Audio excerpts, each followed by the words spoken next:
ஓம் சக்தி. சக்திகள் அனைவருக்கும் என்னுடைய அன்பான வணக்கம். சக்தியில் நம்ம ராதிகா பொண்ணுக்குங்க வயசு 15 இருக்கும் பொழுது அம்மா ஒரு உபாயம் சொல்லி கொடுத்தாங்க. என்ன அப்படின்னாங்க,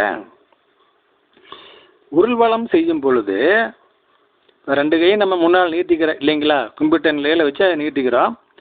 அப்படி செய்யும் பொழுது நம்முடைய ஆள்காட்டி விரல் 2ம் கருவறை நோக்கி இருக்குமாறு நீட்டிக்கொள்ள வேண்டும். புரிஞ்சுங்களா? கட்டை விரல் இருக்குது பாருங்க, அது அருள்கூடத்தை நோக்கி இருக்கிற மாதிரி நீட்டிக்கணும். அதாவது நம்மை நோக்கி இருக்கிற மாதிரி. ஆள்காட்டி விரல் கருவறை நோக்கி இருக்குது, கட்டை விரல் நம்மை நோக்கி இருக்குது, அந்த மாதிரி வச்சுக்கணும். இது அம்மா சொன்னது. ஆள்காட்டி விரல் கருவறை நோக்கி இருக்க வேண்டும், கட்டை விரல் என்னை நோக்கி இருக்க வேண்டும் அப்படின்னு சொல்லி சொன்னாங்க. அம்மாவை நோக்கி இருக்க வேண்டும் சொல்லி சொன்னாங்க.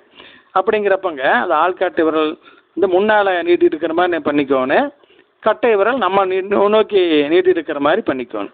அப்போ தான் 2 ஆப்போசிட் டைரக்ஷனில் இருக்குது. மற்ற 3 விரல்களே மடக்கிக்கணும். இந்த மாதிரி வச்சுக்கிட்டு உருண்டு வரணும். மூலமந்தம் சொல்லிட்டே உருண்டு வரணும்னு அம்மா சொன்னாங்க.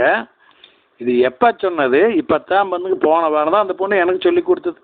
அப்போ பாருங்களேன், இந்த மாதிரி தேவ ரகசியங்கள் எல்லாம் எப்பப்பெல்லாம் அம்மா சொல்லி முடிச்சுட்டு போயிடுச்சு. அதான் சொன்னாங்க, யாரா என்ன சொல்ல வேண்டியதெல்லாம் சொல்லி முடிச்சுட்டேன், இனி உனக்கு தான் சொல்லணும் ஒரு பேட்டியில் அம்மா சொன்னாங்களோ, ஒரு பத்திரிக்கை நிறுவனம் பார்த்து. அந்த மாதிரி தானுங்க எல்லாமே அம்மா சொல்லியாச்சு. ஆனால் இப்போ தானே முள்ள வெளியே வரும் சக்திகளை நம்ம இதை பயன்படுத்திக்கலாங்கப்பா. சக்திகளே, ஓம் சக்தி.